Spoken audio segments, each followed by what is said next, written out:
Okay, so the next question kind of follows with that, and I alluded to this one a little bit ago.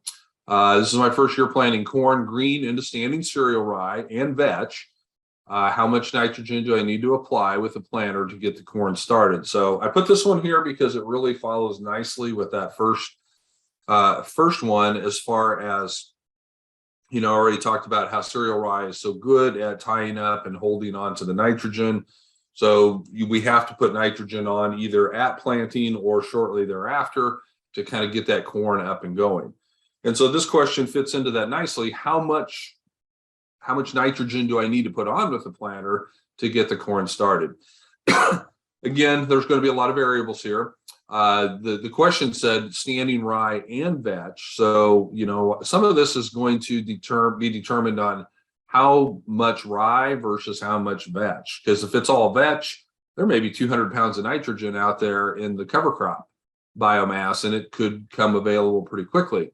If it's mostly rye and just a little bit of vetch, then there might only be, 70 pounds of nitrogen, and it may not cycle out of there, until, July and August. So the first thing that you'd want to do in kind of looking at this is you'd kind of want to know how fast will that residue break down. The best way to test that is when you terminate your cover crop, take a clipping of that, just take a square yard clipping or a couple square feet, whatever that is, clip that, send it into a lab, and just have them test it for nitrogen and for carbon. And then they'll be able to tell you what the carbon nitrogen ratio is. And the lower that number is, say if the carbon nitrogen ratio is 20, that means there's 20 parts of carbon for every 1 part of nitrogen. If it's 30, then there's more carbon and less nitrogen. And if it's 10, there's, the ratio is comparing the nitrogen and the carbon.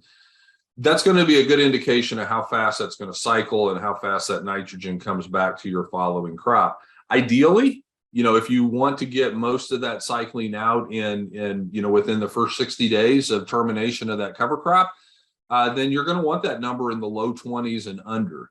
If that number comes back and it's 25, 30, 35, mature cereal rye, for example, is going to be 60. And that just means it's going to break down really slowly, and you're not going to get much nitrogen out of that very quickly. But if it's, like, say, 15 or 20, it's going to cycle out pretty quickly. So with that being said, let's just say this is kind of an average cereal rye vetch combination mix, I would put on as much nitrogen in the furrow as what I could without harming the germination of my crop. And that's going to depend on the form of nitrogen that you're using. So you'd want to just work with your fertility guy on how much you could put. If you're doing 10-34-0, you probably can't do a whole lot more than, maybe 6-7 gallons of the 10-34-0 starter right in the furrow, or you'll start burning that seed with some of that high salt fertilizer. But if you can do like a 2x2 and get some nitrogen off to the side, then, I think 30 or 40 pounds off to the side is enough to kind of get that crop up and going and get a good start to it. And then, how much additional you put on, whether it's through side dressing or if you're irrigated, you can put it on through the pivot, or you may, just stream bar it on. That's kind of, again, up to the equipment that you have and the timing that you're going to be working under there. But if you're going to let your rye grow, you just can't have very much of your nitrogen out there ahead of time, or it's all going to be tied up in the cereal rye. And so 30 to 40 pounds, if you can get that on with planter, would be great. And then put the balance on sometime pre-tassel. Corn is going to need probably half its nitrogen up to the tassel, and then the other half after that. So you're going to want to make sure that you're not shorting yourself early on there.